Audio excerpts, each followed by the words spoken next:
У вас есть вопросы? Пожалуйста. Есть вопрос. Можете сидя. Угу. Скажите, пожалуйста, вот в своем выступлении вы отметили о том, что, ну, я так поняла, что недопустимо вмешательство в деятельность судей, да, и так далее, при отправлении правосудия. Сроки имеют значимый характер. Вот у меня такой вопрос. Может ли обращение в Конституционный суд являться вмешательством в деятельность судей, ну, судов общей юрисдикции каким-либо образом? Никак нет. Обращение в Конституционный суд, ну, на мой взгляд, может трактоваться только как реализация своего конституционного права. Как вмешательство в деятельность суда никак нет. Спасибо. Еще один вопрос. Вы отметили, даже посчитали сроки в своем выступлении, да, о том, что там 6 месяцев, 9 месяцев, ну, как бы в случае, если принято будет производство. А вот по такого рода делам, где обязанность суда, 215 статья, там есть еще уголовное судопроизводство, административное, да, вот, к примеру, по уголовным судопроизводствам, в случае, если имеется рассмотрение дела и возбуждено уголовное дело и рассматривается, примерно, как вы думаете, какие сроки, ну, то есть суд же обязан приостановить, потому что невозможно, и статья есть даже, и пункт для этого. Вот по уголовным делам насколько затяжной характер носит? И не является ли это, вот, как вы говорите, нарушением сроков гражданского судопроизводства? При подготовке к рассмотрению настоящего вашего обращения мы изучали только опыт конституционного судопроизводства. К сожалению, опыт рассмотрения дел в порядке уголовного судопроизводства мы не изучали. Да? Да. Хорошо. Еще один вопрос, последний. Вот если мы... Вопрос возникает в чем? Пункт 7 говорит о том, что в случае получения уведомления Конституционной палаты Верховного суда о принятии к своему рассмотрению запроса непонятно кого, суда, запроса физического лица, там, юридического лица, просто запроса о проверке конституционности. Как вы считаете, в этом случае о чем речь идет? О запросе суда все-таки или об обращении гражданина? Чем руководствуется законодатель, когда он просто прописывал запрос? Непонятно, чей запрос. Вот поэтому я и ставлю. Вы сейчас о какой норме говорите? Вот как раз по которому я ставлю. По 216, да? Пункт 7, часть 1, да, 216. Не знаю. Не знаете? Не могу ответить, да. Спасибо. Вопросов нет? Ну, могу просто дополнить то, что саму оговорку, запрос в правоприменительной практике, мне кажется, суд может рассматривать более шире. То есть не так, что запрос могут отправлять не только определенные субъекты, а как обращение. Обращения, которые могут направлять и граждане, и юридические лица, как вы сказали, и в том числе и государственные органы. Только это могу вам ответить. Спасибо. Да, в принципе, вы правы, наверное, в этом. Спасибо. Уважаемые коллеги, есть у вас вопросы? Пожалуйста, Миргуль Складек. Скажите, пожалуйста, вот есть у граждан право рассмотрения его дела в разумные сроки, да? Да. Да. И есть право граждан также и на справедливый суд. Вот с точки зрения приоритета, как вы думаете, какое право приоритетнее для граждан? Мне кажется, все-таки в приоритете эффективная, справедливая защита своих прав. Но, как я отметил, в жизни бывают разные ситуации, когда сроки ограничены, когда нужно в краткие сроки так или иначе как бы обеспечить свое право. И мне кажется, суд должен учитывать, я имею в виду гражданский суд, должен учитывать вот такие вот ситуации. И если он не видит других препятствий, то как бы продолжит рассмотрение дела. Но если все-таки, допустим, имеется неопределенность или судья сам сомневается в правильности применяемой нормы, то он как бы имеет право и приостановить производство по делу, ну, тогда, конечно, сроки пострадают. Вот вы в своем выступлении тоже сказали по поводу того, что согласно положениям статьи 95 Конституции, судьи независимые, подчиняются Да, только да, Конституции, да? да. Запрещается всякое вмешательство. Совершенно верно. И вы говорите, что учитывая положение статьи 215, не говоря о 216, судья по своему усмотрению определяет возможность приостановления либо продолжения производства по делу. То есть Да. вы считаете, что 215 все-таки тоже дает возможность судье по своему усмотрению продолжить или приостановить, да? Нет, никак нет. Статья 215, она устанавливает те ситуации, когда суд он обязан прекратить производство по делу. И в данном случае он как бы применяет данную норму, ссылается на статью 215, и как бы в данном случае нет ни слова о каком-либо вмешательстве, то есть суд уже сам применяет данную норму и подчиняется закону, согласно статье 95 Конституции. Вы же сами сказали, что 215 тоже дает возможность усмотрения суда. Нет, может быть, я где-то ошибся, но да. В нашей правовой позиции тоже официально, которая передана нам, тоже так написано. Нет, я не знаю, возможно, там ошибочка какая-то вышла, но возможность по своему усмотрению приостанавливать дает только статья 216 Гражданского процессуального кодекса. 215 статья, она обязывает судью приостанавливать. То есть у судьи уже нет возможности или права выбирать. То есть он просто применяет данную норму и подчиняется ей. Да, Чынар Аскарбек. Вы, поскольку представляете сторону ответчика, поэтому как бы вопрос именно как в ходатайстве указано, в несовершенстве законодательства. Вот почему часть 5 статьи 215 пошла на утрату? Скажите, пожалуйста, что законодатель посчитал, что это должно быть теперь уже правом или усмотрением судьи? Мы изучали данный вопрос. Я, к сожалению, я не помню уже. Справки обоснования нету, Да, разве что? По-моему, в справках об основаниях там не было никаких сведений о том, почему она утрачивается. Но если вы хотите, мы можем вам еще письменно ответить, еще раз уточнить данный вопрос. Еще следующий вопрос тогда. Остается часть 4. Я извиняюсь, Чынар Аскарбек. Мы все время требуем, да, чтобы вы, когда готовитесь, да, вы должны знать историю вопроса. Конечно. Каким образом вообще развивалось правовое регулирование того или иного вопроса? Это же понятно, что просто так это просто кому-то захотелось и внесли какие-то поправки. Этому же были какие-то причины. Кто-то же обосновывал свою позицию, внося подобные предложения в законодательный орган. Если вы не знаете, кто тогда будет знать вообще об этом? Каждый раз один и тот же Каждый ответ. раз об одном и том же Один и говорим. тот же ответ получается. Можно ответить, да? Во-первых, я не сказал, что я не знаю. То есть я сказал, я не помню сейчас. Во-вторых, я вот не дополнил свой ответ. При изучении любого вопроса мы изучаем обязательно порядке историю данную.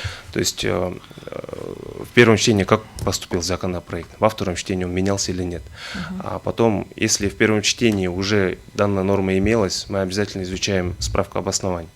К сожалению, бывает такое, то, что справка об основании не охватывает обоснование всех тех норм, вносимых изменений. Такие ситуации очень часто происходят. Иногда бывает, что норма меняется в режиме второго чтения. Причем депутат или иной субъект права законодательной инициативы не всегда дает правильные или полные обоснования своих вносимых изменений. Я вас поправлю просто. Даже если вы не можете прочитать справку об основании, вы всегда можете посмотреть стенограмму. Кто вносил и каким образом это обосновывал. Да, но... Это просто ваше желание лучше подготовиться. Согласитесь, да? Просто я к тому, что шел, что если бы в справках об основаниях либо иных документах были какие-либо обоснования, применяем это, измененные нормы, то мы обязательно бы отразили бы это в своем Хорошо, возражении. следующий мой вопрос, да? В таком случае, смотрите тогда, складывается такая ситуация. 215-я обязанность суда приостановить. Часть 4 объясните мне. И 216 пункт 7 получается. Разницу, да? Да, не то чтобы разницу, как сегодня суды должны применять норму, вот эти две нормы, если хорошо, 5-й нет. В каких случаях в данном случае пункт 4 срабатывает, в каком случае срабатывает пункт 7 216? Просто надо думать о судьях тоже, которые вот поставлены вот в такую вилку. Как сегодня суды должны применять эти нормы? Объясните, пожалуйста, разницу. Начну со статьи 216 Гражданского процессуального кодекса. Судья рассматривает дело, изучает его, и в этом процессе он получает уведомление от Конституционного суда о том, что по данному... Сразу задам вопрос. Да. Если судья этого суда не обращался с запросом в Конституционный суд, и если участники этого процесса тоже не обращались в конкретном деле, что Конституционный суд должен для всех судей, которые рассматривают гражданские дела, рассылать уведомления о том, что рассматривается такое дело? Как вы это понимаете в данном случае? Согласно законодательству действующему, Конституционный суд уведомляет только лица, которые участвуют в данном деле.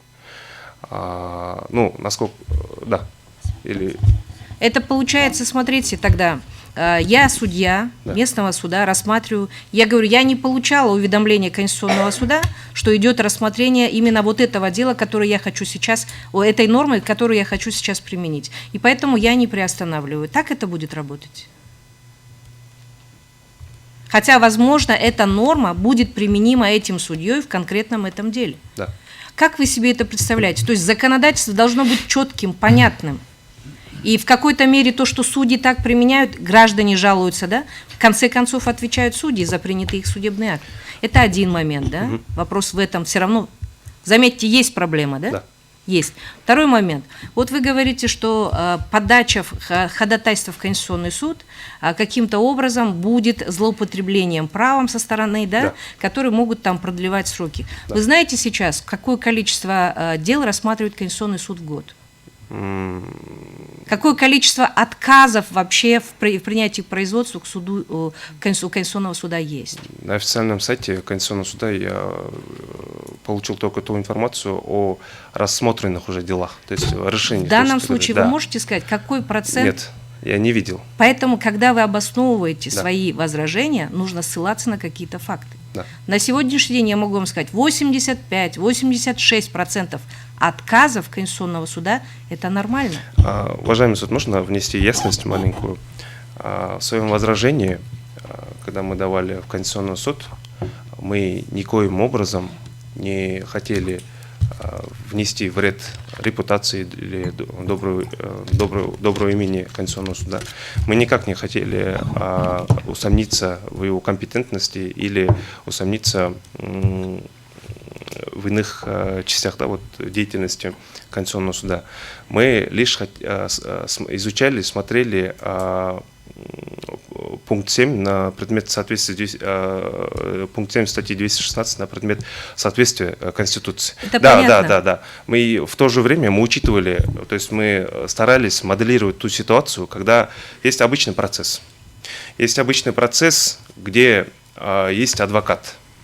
Мы моделировали такие ситуации, где могут быть недобросовестные адвокаты, которые, да, мы не говорим, что все адвокаты плохие. То есть бывают такие случаи, что адвокаты тем или иным способом пытаются затянуть.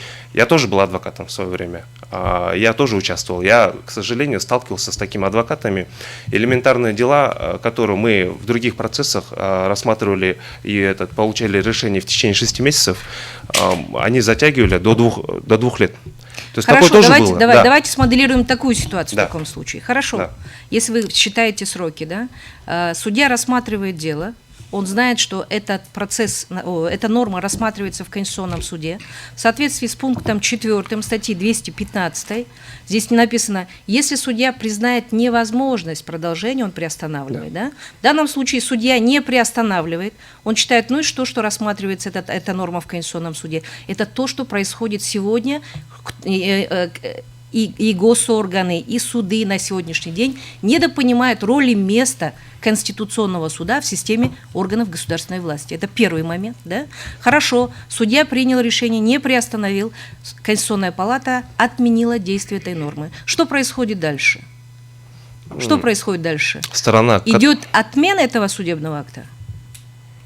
Отмена идет, Отмена но по идет запросу. по новым обстоятельствам, да? Да. По новым обстоятельствам. ГПК это четко предусматривает. Дальше получается отмена, поворот исполнения. Сколько это времени занимает? Больше, чем то, что, например, он приостановит на то, чтобы рассмотрелось это дело в Конституционном суде. Согласен с Коллеги, вами. в данном случае надо рассматривать все Да. с разумной точки зрения. Да, Да? да. Вот этот момент я хочу уточнить, чтобы законодатель четко понимал, когда формулировал конкретные нормы закона.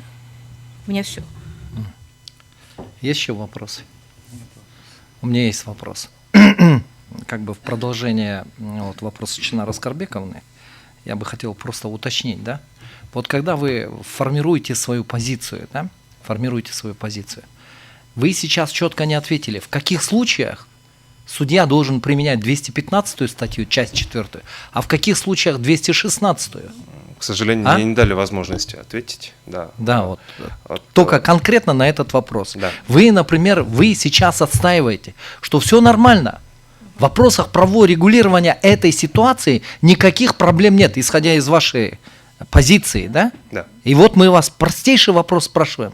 В каких случаях он должен отталкиваться от той ситуации, в каких случаях от этой ситуации? И вот заявитель как раз-таки говорил о такой ситуации, что, возможно, не те участники по конкретному делу являются стороной обращения в Конституционный суд, но дело находится в Конституционном суде. Его решения носят нормативный характер, он распространяется на все случаи подобные, да? Да. В каких случаях так должно быть, в каких случаях, когда поступил судейский запрос, и в каких случаях, если конституционное судопроизводство возбуждено, да, возбуждено в связи с обращением одного из участников конкретного дела. Вы считаете, что все нормально? Вот ответьте на эти простейшие вопросы. Как должен поступать судья? Как нам обеспечить единую судебную практику? Я могу ответить? Да. В соответствии со статьей 216 суд по своему усмотрению определяет, продолжать рассмотрение дела или нет. Прежде чем ответить на этот вопрос, он изучает обстоятельства дела, и он изучает ту норму, которую он собирается Хорошо, применить. если вы, давайте я тогда Можно начну с другого вопроса. Нет, Можно будет, я потому закончу что свой нет, ответ. потому что вы сейчас, я говорил конкретно, вы должны были начать свой ответ с конкретных ситуаций и сказать с точки зрения позиции законодателя, каким образом должен поступать суд. Но вы начали не с того. Но тем не менее я вам задам, раз вы начали с этого, я вам задам вопрос, который именно касается вашего ответа конкретно. Да? Один судья, да, предполагает, эта норма права, норма процессуального материального права подлежит применению в данном деле. Из чего он должен исходить? Вот усмотрение из чего должно исходить при принятии какого-то решения, да? То есть отказывать, не отказывать. Какие фактические обстоятельства могут влиять, если эта норма подлежит применению? Сейчас мы не говорим о фактах, мы не говорим об обстоятельствах. Мы говорим о том, что он определил, что норма подлежит применению, оно является предметом рассмотрения Конституционного суда. Из чего он должен исходить, чтобы, так сказать, полностью реализовать свое усмотрение? Скажем, отказаться от приостановления или все-таки приостановить? Из каких побуждений он должен исходить? Можно я отвечу? Да? Прежде всего, он должен задать себе вопрос, соответствует ли данная норма Конституции или нет. Это первый вопрос. Второй аспект, который он должен учитывать, характер дела. То есть, какие сроки там есть, во-первых, да, тоже. И если он приостановит производство по делу, не будет ли ущемлено право второй стороны. То есть, учитывая все эти обстоятельства, я, к сожалению, не судья, уважаемый суд. Я никогда не работал судьей, я, как можно сказать, не могу полностью ответить на этот вопрос. Могу ответить только поверхностно. И мне кажется, только учитывая данные аспекты, что соответствует данная норма Конституции или нет, сроки и обстоятельства дела, то есть, учитывая все эти аспекты, он уже принимает окончательное решение, приостанавливать производство по делу или нет. Это тот случай, когда он просто получает уведомление. Но если вдруг возникнет неопределенность в применяемой норме, насколько она соответствует норме Конституции. Неопределенность судья сам должен определить, сам должен понять, да? Если он сомневается. В конце концов, у судьи у самого есть право Вот обращения давайте в Конституционный ответьте суд. на этот вопрос с другого ракурса, да? исходя из того, что раз Конституционным судом обращение принято к производству, как сказала Чинар Аскарбековна, порядка 85% обращений отказывают в принятии к производству.